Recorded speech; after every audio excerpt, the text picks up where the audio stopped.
ಶ್ರೀ ಗುರುಭ್ಯೋ ನಮಃ. ಗುರುರ್ಬ್ರಹ್ಮ ಗುರುರ್ವಿಷ್ಣು ಗುರುರ್ದೇವೋ ಮಹೇಶ್ವರಃ. ಗುರುಃ ಸಾಕ್ಷಾತ್ ಪರಂ ಬ್ರಹ್ಮ. ತಸ್ಮೈ ಶ್ರೀ ಗುರವೇ ನಮಃ. ಸರ್ವೇಭ್ಯೋ ಋಷಿಭ್ಯೋ ನಮಃ. ಸರ್ವೇಭ್ಯೋ ಶಾಸ್ತ್ರಪ್ರವರ್ತಕೇಭ್ಯೋ ನಮಃ. ನಮ್ಮ ಕರ್ನಾಟಕ ಟಿ ವಿ ವಾಹಿನಿಯ ಎಲ್ಲ ವೀಕ್ಷಕರಿಗೆ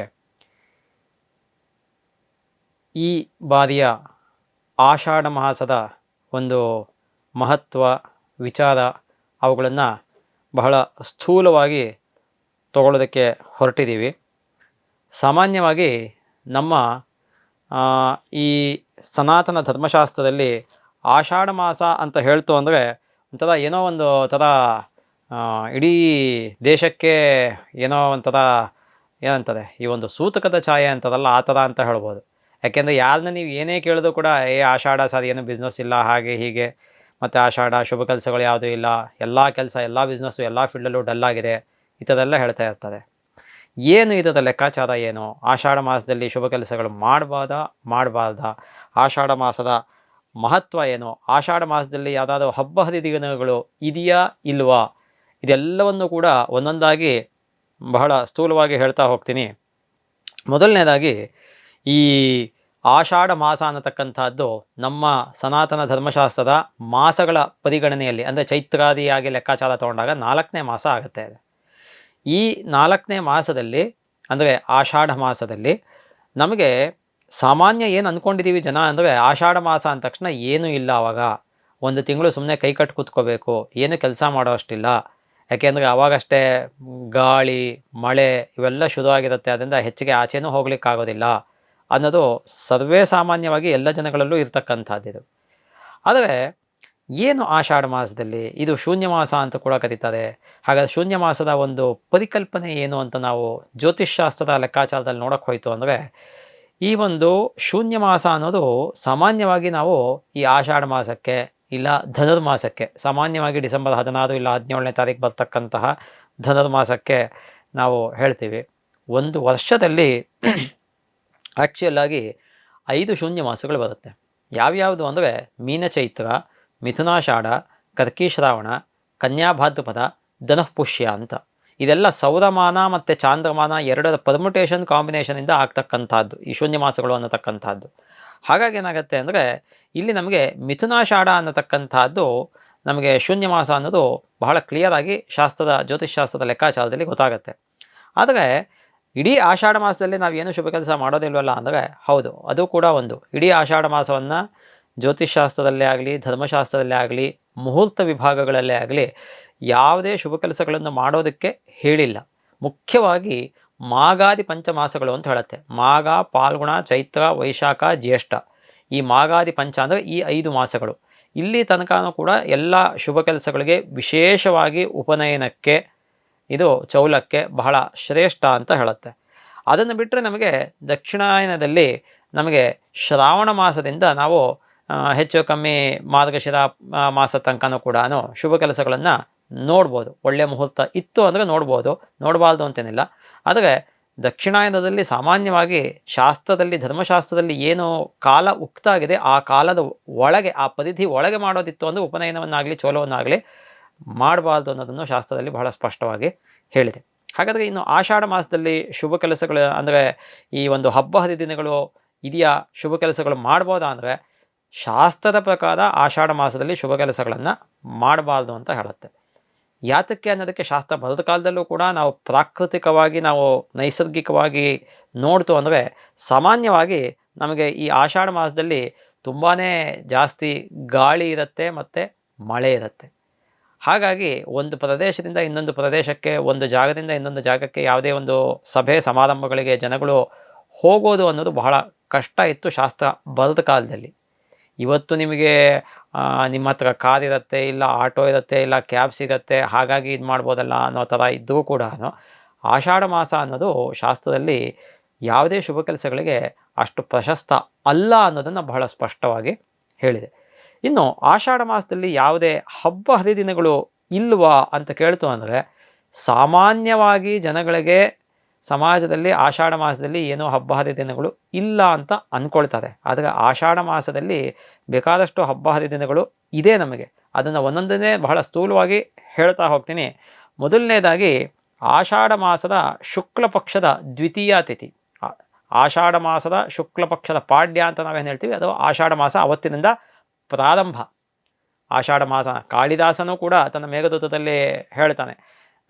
ಆಷಾಢ ಮಾಸದ ಬಗ್ಗೆ ಇದು ಮಾಡಬೇಕಾದ್ರೆ ಮೊದಲನೇ ಶ್ಲೋಕ ಆಗಿ ಎರಡನೇ ಶ್ಲೋಕಕ್ಕೆ ಬರಬೇಕಾನೆ ಕಶ್ಚಿತ್ ಕಾಂತ ವಿರಹ ಕರುಣ ಸ್ವಾಧಿಕಾರಾತ್ ಪ್ರಮತ್ತಃ ಶಾಪೇ ನಾಸ್ತಂಗಮಿತ ಮಹಿಮಾ ಅವಶ್ಯ ಭೋಗ್ಯೇಣ ಭರ್ತು ಯಕ್ಷಶ್ಚಕ್ರೆ ಜನಕತನಯ ಸ್ನಾನ ಪುಣ್ಯೋದಕೇಶು ಸ್ನಿಗ್ಧಚ್ಛಾಯಾ ತದುಷು ವಸತಿಂ ರಾಮಗಿರ್ಯಾಶ್ರಮೇಶು ತಸ್ಮಿನ್ನದ್ರೌ ಕತಿತಿ ಚಪಲ ವಿಪ್ರಯುಕ್ತಃ ಸಕಾಮಿ ನೀತ್ವಾ ಮಾಸಾನ್ ಕನಕವಲಯ ಭ್ರಂಶರಿಕ್ತ ಪ್ರಕೋಷ್ಠ ಆಷಾಢಸ್ಯ ಪ್ರಥಮ ದಿವಸೇ ಮೇಘಮಾಶ್ಲಿಷ್ಟಸಾನುಂ ವಪ್ರಕ್ರೀಡಾ ಪರಿಣತಗಚ ಪ್ರೇಕ್ಷಣೀಯಂ ದದಶ್ಯ ಅಂತ ಹೀಗೆ ಮೇಘದೂತ ಮುಂದಕ್ಕೆ ಹೋಗುತ್ತೆ. ಹಾಗಾಗಿ ಅಲ್ಲಿ ಎರಡನೇ ಶ್ಲೋಕದಲ್ಲೇ ಹೇಳ್ತಾನೆ, ಆಷಾಢಸ್ಯ ಪ್ರಥಮ ದಿವಸೇ ಮೇಘಮಾಶ್ಲಿಷ್ಟ ಸಾನುಂ ವಪ್ರಕ್ರೀಡಾ ಪರಿಣತಗಚ ಪ್ರೇಕ್ಷಣೀಯಂ ದದಶ್ಯ ಅಂತ ಈ ಆನೆಗಳು ವಪ್ರಕ್ರೀಡಾ ಅಂತ ಆಡ್ತವೆ ಅಂತ, ಮಣ್ಣಿನ ದಿಬ್ಬಕ್ಕೆ ಹೋಗಿ ತಮ್ಮ ಹಣೆಯಿಂದ ಅದನ್ನು ಹೊಡೆದು ಒಂದು ರೀತಿಯಲ್ಲಿ ಆಟ ಆಡುತ್ತೆ ಅನ್ನೋದನ್ನು ಕೂಡ ಆಷಾಢಸ್ಯ ಪ್ರಥಮ ದಿವಸೇ, ಆಷಾಢ ಮಾಸದ ಮೊದಲನೇ ದಿನದಲ್ಲಿ ಹೀಗಾಗತ್ತೆ ಅನ್ನೋದನ್ನು ಬಹಳ ಸ್ಪಷ್ಟವಾಗಿ ಕಾಳಿದಾಸ ತನ್ನ ಮೇಘದೂತ ಅಥವಾ ಮೇಘ ಸಂದೇಶ ಒಂದು ಕಾವ್ಯದಲ್ಲಿ ಹೇಳ್ತಾನೆ. ಹಾಗೆ ಆಷಾಢ ಮಾಸದ ಎರಡನೇ ದಿನ ಅಂದರೆ ಆಷಾಢ ಶುಕ್ಲ ದ್ವಿತೀಯದಲ್ಲಿ ಸಾಮಾನ್ಯವಾಗಿ ಪುಷ್ಯ ನಕ್ಷತ್ರದಲ್ಲಿ ಈ ಪುರಿ ಜಗನ್ನಾಥದಲ್ಲಿ ರಥಯಾತ್ರೆ ಅನ್ನೋದು ಆಗ್ತಕ್ಕಂಥದ್ದು. ಬಹುಶಃ ಅದು ವಿಶ್ವವಿಖ್ಯಾತ ಆಗಿದೆ. ನಮ್ಮಲ್ಲಿ ಹೇಗೆ ಜಂಬೂ ಸವಾರಿ ದಸರಾದಲ್ಲಿ ವಿಶ್ವವಿಖ್ಯಾತ ಆಗಿದೆ, ಹಾಗೆಯೇ ಈ ಪುರಿ ಜಗನ್ನಾಥದಲ್ಲಿ ಲಕ್ಷಾಂತರ ಜನ ಸೇರ್ತಾರೆ. ಸುಮಾರು 10-15 ಲಕ್ಷ ಜನ ಸೇರ್ತಾರೆ ಆ ಟೈಮ್ಗೆ. ಹಾಗಾಗಿ ಈ ರಥಯಾತ್ರೆ ಆಗ್ತಕ್ಕಂಥದ್ದು ಆಷಾಢ ಮಾಸದ, ಇದು ಸ್ಕಂದ ಪುರಾಣದಲ್ಲಿ ಹೇಳಿರ್ತಕ್ಕಂಥದ್ದು. ಹಾಗಾಗಿ ಆಷಾಢ ಮಾಸದ ಶುಕ್ಲ ಪಕ್ಷದ ದ್ವಿತೀಯ ತಿಥಿನಲ್ಲಿ ಪುಷ್ಯ ನಕ್ಷತ್ರದ ದಿನ ಈ ಒಂದು ಪುರಿ ಜಗನ್ನಾಥನ ಕ್ಷೇತ್ರದಲ್ಲಿ ಸುಭದ್ರ ಬಲರಾಮ ಸಹಿತವಾಗಿ ಶ್ರೀಕೃಷ್ಣನನ್ನು, ಅಂದರೆ ಜಗನ್ನಾಥ ರೂಪನಾದಂತಹ ಶ್ರೀಕೃಷ್ಣನನ್ನು ವಿಶೇಷವಾಗಿ ರಥಯಾತ್ರೆ ಮಾಡಿ ಆರಾಧನೆ ಮಾಡತಕ್ಕಂತಹ ಒಂದು ಪರಿಪಾಠ ಬಹಳ ಹಿಂದಿನಿಂದನೂ ಕೂಡ ಬಂದಿರತಕ್ಕಂಥದ್ದು. ಹಾಗಾಗಿ ಆಷಾಢ ಶುಕ್ಲ ಮಾಸದ ದ್ವಿತೀಯ ತಿಥಿನಲ್ಲಿ ರಥಯಾತ್ರೆ ಆಗುತ್ತೆ. ಇನ್ನು ಆಷಾಢ ಮಾಸದ ಶುಕ್ಲ ಪಕ್ಷದ ಷಷ್ಠಿ ತಿಥಿ ಅಂತ ತೊಗೊಳ್ತು ಅಂದರೆ ಸ್ಕಂದ ಷಷ್ಠಿ ವ್ರತ ಅಂತ ಇದೆ. ಅದನ್ನು ತುಂಬ ಜನಕ್ಕೆ ಇದೆಲ್ಲ ಇವಾಗ ನಾ ಹೇಳ್ತಿರೋದೆಲ್ಲ ಇನ್ನು ಮುಂದಕ್ಕೆ ತುಂಬ ಜನಕ್ಕೆ ಗೊತ್ತಿರೋದಿಲ್ಲ. ಯಾಕೆಂದರೆ ಪುರಿ ಜಗನ್ನಾಥ ರಥಯಾತ್ರೆ ಸಾಮಾನ್ಯ ಟಿ ವಿನಲ್ಲಿ ಅಲ್ಲಿ ಇಲ್ಲಿ ತೋರಿಸ್ತಾರೆ, ಇವತ್ತಿನ ಒಂದು ಸೋಷಿಯಲ್ ಮೀಡಿಯಾಗಳಲ್ಲೂ ಗೊತ್ತಾಗುತ್ತೆ, ಅದರಿಂದ ನಿಮಗೆ ಗೊತ್ತಿರುತ್ತೆ. ಮುಂದಕ್ಕೆ ನಾ ಹೇಳ್ತಕ್ಕಂಥದ್ದು ತುಂಬ ಜನಕ್ಕೆ ಗೊತ್ತಿರೋ ಚಾನ್ಸಸ್ ಕಮ್ಮಿ ಇದು. ಯಾಕೆಂದರೆ ಸ್ಕಂದಷಷ್ಠಿ ವ್ರತ ಅನ್ನತಕ್ಕಂಥದ್ದು ಇದು ವರಾಹ ಪುರಾಣದಲ್ಲಿ ಹೇಳಿರ್ತಕ್ಕಂಥದ್ದು. ಹಾಗಾಗಿ ಆಷಾಢ ಮಾಸದ ಶುಕ್ಲ ಪಕ್ಷದ ಷಷ್ಠಿ ತಿಥಿಯಲ್ಲಿ ಸುಬ್ರಹ್ಮಣ್ಯನನ್ನು ಪೂಜೆ ಮಾಡತಕ್ಕಂಥದ್ದು ಅನ್ನೋದನ್ನು ಬಹಳ ಸ್ಪಷ್ಟವಾಗಿ ಹೇಳಿದೆ. ಮತ್ತು ಏಕಭಕ್ತ ವ್ರತ ಅಂತ ಕರೀತಾರೆ ಅದನ್ನು. ಏಕಭಕ್ತ ಅಂದರೆ ಬೆಳಗ್ಗೆ ಉಪವಾಸ ಇದ್ದು ಮಧ್ಯಾಹ್ನ ಒಂದೇ ಹೊತ್ತು ಅನ್ನವನ್ನು ಆಹಾರವನ್ನು ಸೇವಿಸಿ ಮತ್ತು ರಾತ್ರಿಗೆ ಉಪವಾಸ ಇರಬೇಕು, ಇಲ್ಲ ಅಂದರೆ ಫಲಹಾರ ಮಾಡ್ಬೋದು, ಒಂದೇ ಹೊತ್ತು ಭೋಜನ ಅಂತ ಹೇಳುತ್ತೆ ಶಾಸ್ತ್ರದಲ್ಲಿ. ಇದು ಸ್ಕಂದ ಷಷ್ಠಿ ವ್ರತ ಅಂತ ಆಷಾಢ ಮಾಸದಲ್ಲಿ ಶಾಸ್ತ್ರದಲ್ಲಿ ವರಾಹ ಪುರಾಣದಲ್ಲಿ ಹೇಳಿರ್ತಕ್ಕಂಥದ್ದು. ಇನ್ನು ಆಷಾಢ ಮಾಸದ ಶುಕ್ಲ ಪಕ್ಷದ ಸಪ್ತಮಿ ತಿಥಿನಲ್ಲಿ ಬಂತು ಅಂದರೆ ಅಲ್ಲಿ ವಿವಸ್ವಾನ್ ವ್ರತ ಅಂತ ಕರಿತೀವಿ ನಾವು. ವಿವಸ್ವಾನ್ ಅಂದರೆ ಸೂರ್ಯ ಅಂತ ಅರ್ಥ. ಸೊ ಹಾಗಾಗಿ ಈ ವಿವಸ್ವಾನ್ ವ್ರತದಲ್ಲಿ ಆಷಾಢ ಮಾಸದ ಶುಕ್ಲ ಪಕ್ಷದ ಸಪ್ತಮಿ ತಿಥಿನಲ್ಲಿ ವಿಶೇಷವಾಗಿ ಸೂರ್ಯನನ್ನು ವಿವಸ್ವಾನ್ ಅನ್ನೋ ಒಂದು ನಾಮಧೇಯದಿಂದ ಅಥವಾ ಹೆಸರಿನಿಂದ ಆವಾಹನೆ ಮಾಡ್ತಕ್ಕಂಥದ್ದು, ಷೋಡಶೋಪಚಾರ ಪೂಜೆಯನ್ನು ಮಾಡ್ತಕ್ಕಂಥದ್ದು ಅನ್ನೋದು ವಿಶೇಷವಾಗಿ ಹೇಳಿದೆ. ಹಾಗೆ ನೋಡೋಕೆ ಹೋಯ್ತು ಅಂದರೆ ನಮ್ಮಲ್ಲಿ ಶಾಸ್ತ್ರದಲ್ಲಿ ಆರೋಗ್ಯ ವ್ರತ ಅಂತ ಒಂದು ವ್ರತ ಇದೆ. ಈ ಆರೋಗ್ಯ ವ್ರತ ಅನ್ನತಕ್ಕಂಥದ್ದು ಏನು ಅಂತ ನಾವು ನೋಡೋಕೆ ಹೋಯ್ತು ಅಂದರೆ ಚೈತ್ರ ಮಾಸದ ಶುಕ್ಲ ಪಕ್ಷದ ಸಪ್ತಮಿ ತಿಥಿಯಿಂದ ಹಿಡಿದು ಮತ್ತೆ ಚೈತ್ರ ಮಾಸ ಬರೋ ತನಕ, ಅಂದರೆ ಚೈತ್ರ ಮಾಸದ ಹಿಂದಿನ ಮಾಸ ಫಾಲ್ಗುಣ ಮಾಸದ ಶುಕ್ಲ ಪಕ್ಷದ ಸಪ್ತಮಿ ತನಕ ಪ್ರತಿ ಮಾಸದ ಸಪ್ತಮಿ ತಿಥಿನಲ್ಲಿ ಸೂರ್ಯನನ್ನು ಆರಾಧನೆ ಮಾಡ್ತಕ್ಕಂಥದ್ದು. ನಿಮಗೆ ಹೇಗೆ ಬರುತ್ತೋ ಹಾಗೆ ಆರಾಧನೆ ಮಾಡ್ಬೋದು. ನೀವು ಸೂರ್ಯನನ್ನು ವಿಶೇಷವಾಗಿ 2 ಕಲಶಗಳನ್ನು ಇಟ್ಟು ಸೂರ್ಯನನ್ನು ಅರುಣನನ್ನು ಪೂಜೆ ಮಾಡ್ತಕ್ಕಂಥದ್ದು ಆ ಥರ ಬೇಕಾದ್ರೂ ಮಾಡ್ಬೋದು. ಇಲ್ಲ ವೇದ ಪಾರಾಯಣ ಮಾಡ್ತೀನಿ ಅಥವಾ ನಿಮಗೆ ಬರಲ್ಲ ಅಂದರೆ ಬೇರೆ ಪುರೋಹಿತುಗಳನ್ನು ವೇದವನ್ನು ಓದಿರ್ತಕ್ಕಂಥವನ್ನು ಕರೆಸಿ ಸೌರ ಸೂಕ್ತವನ್ನು ಅರುಣವನ್ನು ಪಾರಾಯಣ ಮಾಡಿಸ್ಬೋದು. ಅದೇ ರೀತಿಯಲ್ಲಿ ಆದಿತ್ಯ ಹೃದಯವನ್ನು ಪಾರಾಯಣ ಮಾಡ್ಬೋದು, ಸೂರ್ಯ ಸಹಸ್ರನಾಮವನ್ನು ಪಾರಾಯಣ ಮಾಡ್ಬೋದು, ಸೂರ್ಯ ಅಷ್ಟೋತ್ತರವನ್ನು ಪಾರಾಯಣ ಮಾಡ್ಬೋದು, ಸೂರ್ಯಾಷ್ಟಕವನ್ನು ಪಾರಾಯಣ ಮಾಡ್ಬೋದು. ಏ ಸೂರ್ಯ ಸಹಸ್ರಾಂಶೋ ತೇಜೋರಾಶೆ ಜಗತ್ಪದೆ ಅನುಕಂಪಯ ಮಾಂಭಕ್ತಿಯ ಗೃಹಾಣಾರ್ಘ್ಯಂ ದಿವಾಕರ ಅಂತ ಅರ್ಘ್ಯವನ್ನು ಕೊಡಬಹುದು. ಹೀಗೆ ಎಲ್ಲ ರೀತಿಯಲ್ಲೂ ಸೂರ್ಯನನ್ನು ಆರಾಧನೆ ಮಾಡ್ತಕ್ಕಂಥದ್ದು. ನಮಸ್ಕಾರ ಪ್ರಿಯೋ ಭಾನುಹೋ ಅಂತ ಹೇಳ್ತೀವಿ ಶಾಸ್ತ್ರದಲ್ಲಿ. ಆದ್ದರಿಂದ ಸೂರ್ಯನಿಗೆ ನಮಸ್ಕಾರ ಮಾಡ್ತಕ್ಕಂಥ, ನಿಮ್ಮ ಕೈಲಾದಂತಹ ನಮಸ್ಕಾರವನ್ನು ಆದ ರೀತಿಯಲ್ಲಿ ಮಾಡ್ತಕ್ಕಂಥದ್ದು ಬಹಳ ವಿಶೇಷ ಆಗಿರುತ್ತೆ. ಸೂರ್ಯೋದಯದ ಕಾಲದಲ್ಲಿ ನಮಸ್ಕಾರ ಮಾಡಬೇಕು. ಸೂರ್ಯ ನಮಸ್ಕಾರ ಹೇಳಿದ್ದಾರೆ ಅಂದ್ಬಿಟ್ಟು ಯಾವಾಗಲೂ ಬೆಳಗ್ಗೆ 10-11 ಗಂಟೆಗೆ ಮಾಡೋದು ಅಂತ ಅಲ್ಲ. ಸೂರ್ಯ ಉದಯ ಆಗ್ತಕ್ಕಂತಹ ಕಾಲದಲ್ಲಿ, ಸೂರ್ಯ ಉದಯ ಆದ ನಂತರದಲ್ಲಿ ಮಾಡ್ತಕ್ಕಂಥದ್ದು ಇದು ವಿವಸ್ವಾನ್ ವ್ರತ ಅನ್ನತಕ್ಕಂಥದ್ದು. ಇನ್ನು ಈ ಆಷಾಢ ಮಾಸದ ಶುಕ್ಲ ಪಕ್ಷದ ಅಷ್ಟಮಿ ತಿಥಿನಲ್ಲಿ ಮಹಿಷಗ್ನಿ ವ್ರತ ಅಂತ ದೇವಿ ಭಾಗವತ ಪುರಾಣದಲ್ಲಿ ಹೇಳಿರ್ತಕ್ಕಂಥದ್ದು. ಈ ಆಷಾಢ ಮಾಸದ ಶುಕ್ಲ ಪಕ್ಷದ ಅಷ್ಟಮಿ ತಿಥಿನಲ್ಲಿ ಹರಿದ್ರಾ ಜಲದಿಂದ ಸ್ನಾನ ಮಾಡಿ, ಅಂದರೆ ನೀವು ಸ್ನಾನ ಮಾಡ್ತಕ್ಕಂಥ ನೀರಿಗೆ ಸ್ವಲ್ಪ ಅರ್ಶಿಣವನ್ನು ಹಾಕ್ಕೋಬೇಕು ಅನ್ನೋದನ್ನು ಹೇಳುತ್ತೆ. ಆಮೇಲೆ ದೇವಿ ಪ್ರತಿಮೆಗೂ ಕೂಡ ಹರಿದ್ರಾ ಜಲ ಸ್ನಾನವನ್ನು ಮಾಡಿಸಬೇಕು ಅಂತ ಹೇಳುತ್ತೆ. ಅದೇ ರೀತಿಯಲ್ಲಿ ನಮಗೆ ಆ ದೇವಿ ಪ್ರತಿಮೆಗೆ ಹರಿದ್ರಾ ಸ್ನಾನವನ್ನು, ಅಭಿಷೇಕವನ್ನು ಮಾಡಿ ಪೂಜಿಸಿ ನೈವೇದ್ಯವನ್ನು, ಆ ನೈವೇದ್ಯದಲ್ಲಿ ತುಪ್ಪ ಮತ್ತು ಸಕ್ಕರೆಯಿಂದ ಮಾಡಿದ ಸಿಹಿ ಪದಾರ್ಥವನ್ನು ನೈವೇದ್ಯವಾಗಿ ಮಾಡಬೇಕು ಅಂತ ಹೇಳುತ್ತೆ. ತುಪ್ಪ ಮತ್ತು ಸಕ್ಕರೆಯಿಂದ ಮಾಡಿರ್ತಕ್ಕಂಥ ಯಾವುದೇ ಸಿಹಿ ಪದಾರ್ಥ ಬೇಕಾದ್ರೂ ಆಗಿರ್ಬೋದು, ಅಪೂಪ ಆಗಿರ್ಬೋದು, ಕಜ್ಜಾಯ ಆಗಿರ್ಬೋದು, ಅಥವಾ ಬೇರೆ ಯಾವುದೇ ಬೇಕಾದ್ರೂ ಇವತ್ತಿನ ಲೈಫ್ ಸ್ಟೈಲಲ್ಲಿ ಬೇಸನ್ ಲಾಡು ಅಂತ ಮಾಡ್ತಾರೆ, ಆ ಥರದ್ದೆಲ್ಲ ಯಾವ್ದು ಬೇಕಾದ್ರೂ ಆಗಿರ್ಬೋದು. ಈ ಥರದನ್ನು ಮಾಡಬೇಕು. ಮತ್ತು ಈ ವ್ರತವನ್ನು ಉಪವಾಸದಿಂದ ಮಾಡಬೇಕು ಅಂತ ಹೇಳುತ್ತೆ. ಮಹಿಷಗ್ನಿ ವ್ರತ ಅಂತ ಆಷಾಢ ಮಾಸದ ಶುಕ್ಲ ಪಕ್ಷದ ಅಷ್ಟಮಿ ತಿಥಿನಲ್ಲಿ ಮಾಡ್ತಕ್ಕಂಥದ್ದು. ಇನ್ನು ಈ ಆಷಾಢ ಮಾಸದ ಶುಕ್ಲ ಪಕ್ಷದ ಮತ್ತು ಕೃಷ್ಣ ಪಕ್ಷದ ನವಮಿ ದಿನ ಐಂದ್ರಿ ಪೂಜನ ವ್ರತ ಅಂತ ಇದೆ. ಇದು ಭವಿಷ್ಯೋತ್ತರ ಪುರಾಣದಲ್ಲಿ ಹೇಳಿರ್ತಕ್ಕಂಥದ್ದು. ಐಂದ್ರಿ ಅನ್ನತಕ್ಕಂತಹ ಹೆಸರಿನಲ್ಲಿ ದುರ್ಗೆಯನ್ನು ಸೂರ್ಯ ಅಸ್ತದ ನಂತರದಲ್ಲಿ ಪೂಜೆ ಮಾಡ್ತಕ್ಕಂಥದ್ದು. ಅಂದರೆ ರಾತ್ರಿ ಕಾಲದಲ್ಲಿ ಪೂಜೆ ಮಾಡ್ತಕ್ಕಂಥದ್ದು. ದುರ್ಗೆಯನ್ನು ಪೂಜೆ ಮಾಡಿ ಅನಂತರದಲ್ಲಿ ದುರ್ಗೆಯನ್ನು ನೀವು ಯಾವ ರೀತಿ ಬೇಕಾದ ಪೂಜೆ ಮಾಡಿ, ಆ ಕನ್ಯಾ ಮುತ್ತೈದೆಯರಿಗೆ ಎಲ್ಲ ಅರಿಶಿಣಗಳನ್ನು, ಕುಂಕುಮವನ್ನು, ಬಾಗಿನವನ್ನು ನಿಮ್ಮ ಕೈಯಲ್ಲಿ ಏನಾಗುತ್ತೋ ಅದನ್ನು ಕೊಡ್ಬೋದು. ಈ ಥರ ನಿಮ್ಮ ಕೈಯಲ್ಲಿ ಯಥಾಶಕ್ತಿ ಎಷ್ಟು ಜನಕ್ಕೆ ಆಗುತ್ತೋ ಅಷ್ಟು ಜನಕ್ಕೆ ನೀವು ಅರಿಶಿಣ, ಕುಂಕುಮವನ್ನು, ಹೂವು ಮತ್ತು ಬಳೆ, ವೀಳ್ಯದೆಲೆ, ಅಡಿಕೆ, ಹಣ್ಣು, ಒಂದು ದಕ್ಷಿಣೆ, ಯಥಾಶಕ್ತಿ ದಕ್ಷಿಣೆ, ಇದನ್ನೆಲ್ಲ ಕೊಡ್ತಕ್ಕಂಥದ್ದು. ಇದು ಮಾಡ್ತಕ್ಕಂಥದ್ದು ಬಹಳ ಒಳ್ಳೆಯದು ಅಂತ ಹೇಳುತ್ತೆ. ಇನ್ನು ಆಷಾಢ ಮಾಸದ ಶುಕ್ಲ ಪಕ್ಷದ ಏಕಾದಶಿ, ಈ ಏಕಾದಶಿ ವ್ರತ ಅನ್ನತಕ್ಕಂಥದ್ದು ಬಹಳ ಕಡೆ ನಾನು ಹೇಳ್ತಾನೆ ಇರ್ತೀನಿ. ನಮ್ಮ ಯೂಟ್ಯೂಬ್ ಚಾನಲಲ್ಲೂ ಮಾಡಿದ್ದೀವಿ ಅದನ್ನು. ಅದರಿಂದ ಈ ಆಷಾಢ ಶುಕ್ಲ ಏಕಾದಶಿ ವ್ರತ ಭವಿಷ್ಯೋತ್ತರ ಪುರಾಣದಲ್ಲಿ ಹೇಳಿರ್ತಕ್ಕಂಥದ್ದು. ವಿಷ್ಣುವನ್ನು ಪೂಜಿಸಿದ ಮೇಲೆ ವಿಷ್ಣು ಆ ಒಂದು ಆಷಾಢ ಮಾಸದ ಶುಕ್ಲ ಪಕ್ಷದ ಏಕಾದಶಿ ದಿನದಂದು ಅವನು ಕ್ಷೀರಸಾಗರದಲ್ಲಿ ಯೋಗ ನಿದ್ರೆಯಲ್ಲಿ ಇರ್ತಾನೆ ಅಂತ ಹೇಳುತ್ತೆ. ಆಷಾಢ ಮಾಸದ ಶುಕ್ಲ ಪಕ್ಷದ ಏಕಾದಶಿಯಿಂದ ಕಾರ್ತೀಕ ಮಾಸದ ಶುಕ್ಲ ಪಕ್ಷದ ದ್ವಾದಶಿ, ಅಂದರೆ ಉತ್ಥಾನ ದ್ವಾದಶಿ ಅಂತ ನಾವೇನು ಹೇಳ್ತೀವಿ, ಆವಾಗ ಉತ್ಥಾನ ಅಂದರೆ ಎಬ್ಸೋದು ಮೇಲಕ್ಕೆ ಅಂತ. ಅವತ್ತಿನ ತನಕನೂ ಕೂಡ ನಾವು ನಾರ್ತ್ ಇಂಡಿಯಾ ಕಡೆ ವಿಷ್ಣು ಶಯನ್ ಅಂತ ಕೂಡ ಕರೀತಾರೆ. ಶಾಸ್ತ್ರದ ಪ್ರಕಾರ ನೋಡೋಕೆ ಹೋಯ್ತು ಅಂದರೆ ಈ ಚಾತುರ್ಮಾಸ್ಯ ಅಂತ ಕರಿತೀವಿ. ಚಾತುರ್ಮಾಸದಲ್ಲಿ ಯಾವುದೇ ಶುಭ ಕೆಲಸಗಳನ್ನು ಮಾಡಬಾರ್ದು ಅನ್ನೋದು ಕೂಡ ಶಾಸ್ತ್ರದಲ್ಲಿ ಇದೆ. ಶಾಸ್ತ್ರದಲ್ಲಿ ಬಹಳ ಸ್ಪಷ್ಟವಾಗಿ ಪುರಾಣಗಳಲ್ಲಿ ಹೇಳಿದೆ. ಆದರೆ ನಮಗೆ ಮುಹೂರ್ತಗಳ ಅಭಾವದಿಂದ ಸಾಮಾನ್ಯವಾಗಿ ದಕ್ಷಿಣ ದೇಶದಲ್ಲಿ ಮಾಡ್ಕೊಂಬರ್ತಕ್ಕಂತಹ ಪದ್ಧತಿ ಇದೆ.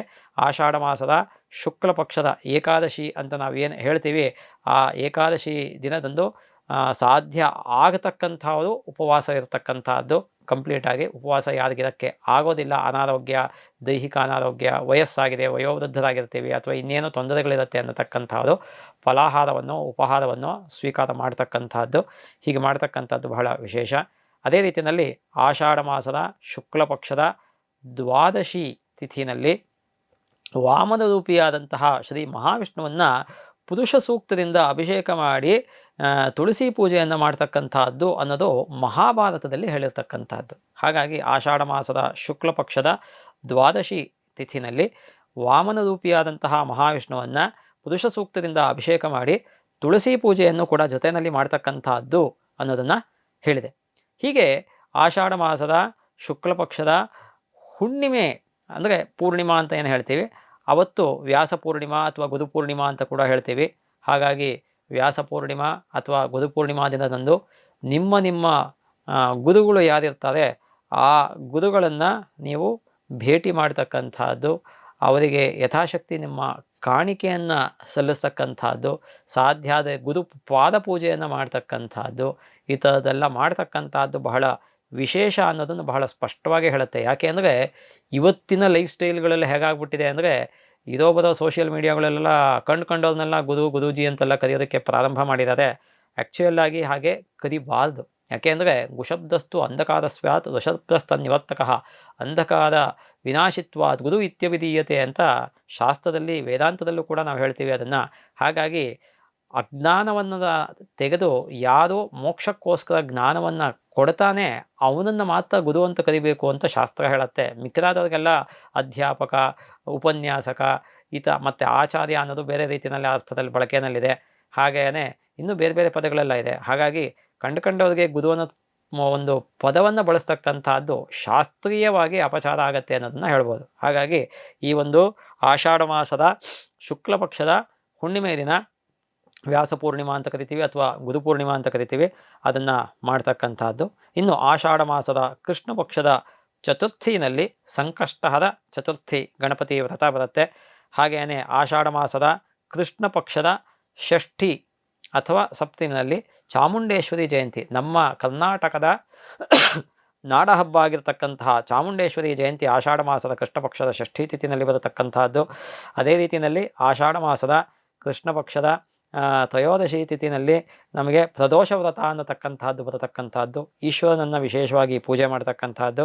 ಅದೇ ರೀತಿಯಲ್ಲಿ ಆಷಾಢ ಮಾಸದ ಕೃಷ್ಣ ಪಕ್ಷದ ಅಮಾವಾಸ್ಯೆಯಲ್ಲಿ ಜ್ಯೋತಿರ್ಭೀಮೇಶ್ವರ ವ್ರತ ಅನ್ನತಕ್ಕಂತಹ ಒಂದು ಭೀಮನ ಅಮಾವಾಸ್ಯೆ ಅಂತ ನಾವು ಆಡುಭಾಷೆಯಲ್ಲಿ ಏನು ಹೇಳ್ತೀವಿ, ಆ ಭೀಮನ ಅಮಾವಾಸ್ಯೆ ಅಥವಾ ಜ್ಯೋತಿರ್ಭೀಮೇಶ್ವರ ವ್ರತವನ್ನು ಮಾಡ್ತಕ್ಕಂಥದ್ದು ಬಹಳ ವಿಶೇಷ ಅನ್ನೋದನ್ನು ಬಹಳ ಸ್ಪಷ್ಟವಾಗಿ ಹೇಳುತ್ತೆ. ಹಾಗೆಯೇ ಆಷಾಢ ಮಾಸದ ಶುಕ್ಲ ಪಕ್ಷದ ಈ ಒಂದು ಏಕಾದಶಿ ಆದಮೇಲೆ ದ್ವಾದಶಿಯಿಂದ ಏನು ನಮಗೆ ಚಾತುರ್ಮಾಸ್ಯದ ವ್ರತಗಳು ಪ್ರಾರಂಭ ಆಗುತ್ತೆ, ಅಲ್ಲಿ ಮೊದಲನೇದಾಗಿ ನಮಗೆ ಶಾಖವ್ರತ ಅಂತ ಹೇಳ್ತೀವಿ. ಆಷಾಢ ಮಾಸದಿಂದ ಶ್ರಾವಣ ಮಾಸ ತನಕ ಶಾಖವ್ರತ, ಶ್ರಾವಣದಿಂದ ಭಾದ್ರಪದಕ್ಕೆ ನಮಗೆ ದಧಿವ್ರತ, ಮತ್ತು ಅದೇ ರೀತಿಯಲ್ಲಿ ಭಾದ್ರಪದದಿಂದ ಆಶ್ವೇಜ ಮಾಸ ತನಕ ಪಯೋವ್ರತ ಅಂದರೆ ಹಾಲನ್ನು ನಿಷೇಧ ಅಂತ ಹೇಳುತ್ತೆ ಅಲ್ಲಿ.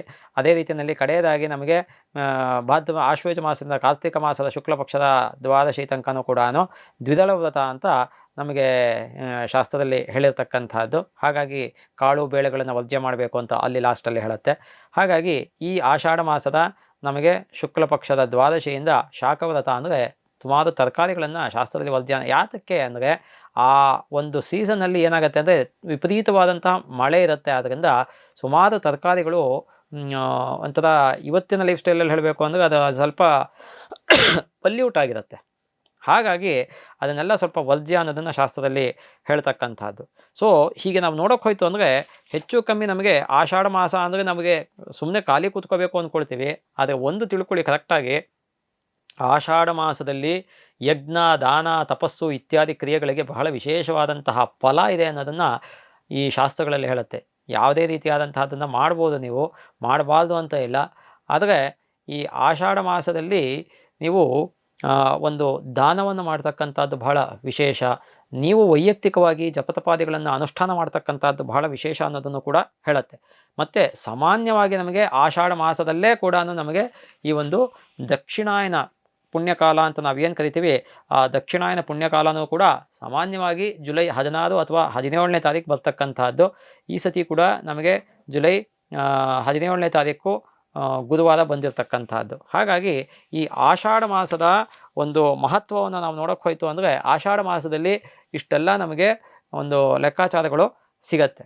ಇನ್ನು ಈ ಒಂದು ಸಂವತ್ಸರದಲ್ಲಿ ನಾ ಹೇಳಿದಂತಹ ತಾರೀಖುಗಳು ಯಾವಾಗ ಬರುತ್ತೆ ಅನ್ನೋದನ್ನು ನೋಡೋಕೆ ಹೋಯ್ತು ಅಂದರೆ, ಮತ್ತು ಆಷಾಢ ಮಾಸದ ಶುಕ್ಲ ಪಕ್ಷದ ಷಷ್ಠಿನಲ್ಲಿ ನಾವು ಮಾಡ್ತಕ್ಕಂತಹ ಸ್ಕಂದ ಷಷ್ಠಿ ವ್ರತ ಅಂತ ನಾನು ಏನು ಹೇಳಿದೆ, ಅದು ಬಂದ್ಬಿಟ್ಟು ಈ ಸತಿ ನಮಗೆ ಜುಲೈ 1ನೇ ತಾರೀಕು ಮಂಗಳವಾರ ಬರುತ್ತೆ. ಮಂಗಳವಾರ ಷಷ್ಠಿ ಬಂತು ಅಂದರೆ ಬಹಳ ವಿಶೇಷ. ಅದು ಆ ದಿನ ಸುಬ್ರಹ್ಮಣ್ಯನ ದೇವಸ್ಥಾನಕ್ಕೆ ಹೋಗ್ತಕ್ಕಂತಹದ್ದು ಬಹಳ ವಿಶೇಷ ಆಗಿರುತ್ತೆ. ಮತ್ತು ಬ್ರಹ್ಮಚಾರಿಗೆ ನೀವು ಯಥಾಶಕ್ತಿ ಸ್ವಯಂ ಪಾಕವನ್ನು ದಾನ ಮಾಡ್ತಕ್ಕಂಥದ್ದು ಕೂಡ ಬಹಳ ವಿಶೇಷ ಆಗಿರುತ್ತೆ. ಇನ್ನು ಆಷಾಢ ಮಾಸದ ಶುಕ್ಲ ಪಕ್ಷದ ಸಪ್ತಮಿ ತಿಥಿ ಅಂದಾಗ ಜುಲೈ 2ನೇ ತಾರೀಕು ಸೋಮವಾರ ವಿವಸ್ವಾನ್ ವ್ರತ ಅಂತ ನಾನು ಏನು ಹೇಳಿದೆ, ಆ ವಿವಸ್ವಾನ್ ವ್ರತ 2ನೇ ತಾರೀಕು ಸೋಮವಾರ ಬರ್ತಕ್ಕಂಥದ್ದು. ಅದೇ ರೀತಿಯಲ್ಲಿ ಆಷಾಢ ಮಾಸದ ಶುಕ್ಲ ಪಕ್ಷದ ಅಷ್ಟಮಿ ಅಂತ ನೋಡೋಕೆ ಹೋಯ್ತು ಅಂದರೆ ಜುಲೈ 3ನೇ ತಾರೀಕು ಗುರುವಾರ ಬರ್ತಕ್ಕಂಥದ್ದು. ಅಲ್ಲೂ ಕೂಡ ಮಹಿಷಗ್ನಿ ವ್ರತ ಅಂತ ನಾನು ಹೇಳ್ದಂಗೆ ದೇವಿಯನ್ನು ಆರಾಧನೆ ಮಾಡ್ತಕ್ಕಂಥದ್ದು. ಹಾಗೆಯೇ ಆಷಾಢ ಮಾಸದ ನವಮಿ ತಿಥಿನಲ್ಲಿ ಐಂದ್ರಿ ಪೂಜನ ವ್ರತ ಅನ್ನತಕ್ಕಂಥದ್ದು. ಈ ಐಂದ್ರಿ ಅಂದಾಗ ದುರ್ಗೆಯನ್ನು ಪೂಜೆ ಮಾಡಬೇಕು ಅಂತ ಕೆಲವರು ಹೇಳ್ತಾರೆ, ಕೆಲವರು ಇಂದ್ರನ ಹೆಂಡತಿ ಅವಳನ್ನು ಪೂಜೆ, ಶಚಿದೇವಿನ ಪೂಜೆ ಮಾಡಬೇಕು ಅಂತ ಹೇಳ್ತಾರೆ. ಯಾವ ಥರ ಬೇಕಾದ ಪೂಜೆ ಮಾಡ್ಬೋದು, ಅಥವಾ ಇಬ್ಬರನ್ನು ಪೂಜೆ ಮಾಡೋದು ತಪ್ಪೇನಿಲ್ಲ. ಅದು ಆಷಾಢ ಶುಕ್ಲ ನವಮಿ ಬರುತ್ತೆ, ಅದು ಜುಲೈ 4ನೇ ತಾರೀಕು ಶುಕ್ರವಾರ ಬರತಕ್ಕಂಥದ್ದು. ಅದೇ ರೀತಿಯಲ್ಲಿ ಆಷಾಢ ಮಾಸದ ಶುಕ್ಲ ಪಕ್ಷದ ಏಕಾದಶಿ, ನಾವು ಪ್ರಥಮ ಏಕಾದಶಿ ಅಂತ ಏನು ಕರಿತೀವಿ, ಅದು ಈ ಸತಿ ಜುಲೈ 6ನೇ ತಾರೀಕು ಭಾನುವಾರ ಬಂದಿರತಕ್ಕಂಥದ್ದು. ಅದೇ ರೀತಿಯಲ್ಲಿ ಆಷಾಢ ಮಾಸದ ಶುಕ್ಲ ಪಕ್ಷದ ದ್ವಾದಶಿ ಅಂತ ನಾವೇನು ಕರಿತೀವಿ ಅದು ಶಾಖವ್ರತ ಆರಂಭ ಅಂತ ಹೇಳ್ತೀವಿ ನಾವು. ಅದು ನಮಗೆ ಜುಲೈ 7ನೇ ತಾರೀಕು ಸೋಮವಾರದಿಂದ ಪ್ರಾರಂಭ, ಚಾತುರ್ಮಾಸ್ಯ ಆರಂಭ ಆಗ್ತಕ್ಕಂಥದ್ದು. ಅದೇ ರೀತಿಯಲ್ಲಿ ಆಷಾಢ ಮಾಸದ ಶುಕ್ಲ ಪಕ್ಷದ ಹುಣ್ಣಿಮೆ, ಅದು ಗುರುಪೂರ್ಣಿಮೆ ಅಥವಾ ವ್ಯಾಸಪೂರ್ಣಿಮೆ ಅಂತ ಏನು ಹೇಳ್ತೀವಿ, ಅದು ಜುಲೈ 10ನೇ ತಾರೀಕು ಗುರುವಾರ ಬರ್ತಕ್ಕಂಥದ್ದು. ಇನ್ನೂ ಒಂದು ಮುಖ್ಯವಾಗಿ ಏನು ಅಂದರೆ ಆಷಾಢ ಮಾಸದ ಶುಕ್ಲ ಪಕ್ಷದ ದಶಮಿ ಮತ್ತು ಆಷಾಢ ಮಾಸದ ಶುಕ್ಲ ಪಕ್ಷದ ಪೂರ್ಣಿಮಾ ತಿಥಿ ಅಂತ ಏನಿದೆ, ಅವೆರಡು ಮನ್ವಾದಿಗಳು ಕೂಡ, ಅಂದರೆ ಷಣ್ಣವತಿ ಶ್ರಾದ್ದವನ್ನು ಯಾರು ಮಾಡ್ತಾರೆ, ಪ್ರಾಕ್ಟೀಸ್ ಇಟ್ಕೊಂಡಿರ್ತಾರೆ, ಅವರು ತರ್ಪಣಾದಿಗಳನ್ನು ಕೊಡ್ತಕ್ಕಂಥ ದಿನ ಆಗಿರುತ್ತೆ ಅದು. ಅದೇ ರೀತಿಯಲ್ಲಿ ಆಷಾಢ ಮಾಸದ ಕೃಷ್ಣ ಪಕ್ಷದ ಒಂದು ಸಂಕಷ್ಟಹರ ಚತುರ್ಥಿ ಅನ್ನತಕ್ಕಂಥದ್ದು ಜುಲೈ 14ನೇ ತಾರೀಕು ಬರ್ತಕ್ಕಂಥದ್ದು ಸೋಮವಾರ ಆಗಿರುತ್ತೆ ಅದು. ಅದೇ ರೀತಿಯಲ್ಲಿ ಆಷಾಢ ಮಾಸದ ಕೃಷ್ಣ ಪಕ್ಷದಲ್ಲಿ ಈ 17ನೇ ತಾರೀಕು ಗುರುವಾರ ದಕ್ಷಿಣಾಯನ ಪುಣ್ಯಕಾಲ ಆಗಿರುತ್ತೆ ಅದು. ದಕ್ಷಿಣಾಯನ ಪುಣ್ಯಕಾಲ ಅನ್ನೋದು ಅಯನೇ ವಿಂಶತಿ ಪೂರ್ವೆ ಮಕರೇ ವಿಂಶತಿ ಪದೇ ಅಂತ ತಗೊಳ್ತೀವಿ ಶಾಸ್ತ್ರದಲ್ಲಿ. ಅದು 16ನೇ ತಾರೀಕು ಮಧ್ಯರಾತ್ರಿ 17 ಬೆಳಗಿನ ಜಾವಕ್ಕೆ ಅದು ಚೇಂಜ್ ಆಗ್ತಕ್ಕಂಥದ್ದು ಸೂರ್ಯ ಕರ್ಕಾಟಕ ರಾಶಿಗೆ. ಹಾಗಾಗಿ ಅದರ ಆಚರಣೆ ಅಂತ ನಾವು ನೋಡೋಕೆ ಹೋಯ್ತು ಅಂದರೆ 16 ಮಾಡಬೇಕು ಅನ್ನೋದನ್ನು ಶಾಸ್ತ್ರದಲ್ಲಿ ಹೇಳಿದೆ. ಯಾಕೆಂದರೆ ಅಯನೇ ವಿಂಶತಿ ಪೂರ್ವೆ ಮಕರೇ ವಿಂಶತಿ ಪದೇ ಅಂತ ಶಾಸ್ತ್ರದಲ್ಲಿ, ಧರ್ಮಶಾಸ್ತ್ರದಲ್ಲಿ ಹೇಳುತ್ತೆ.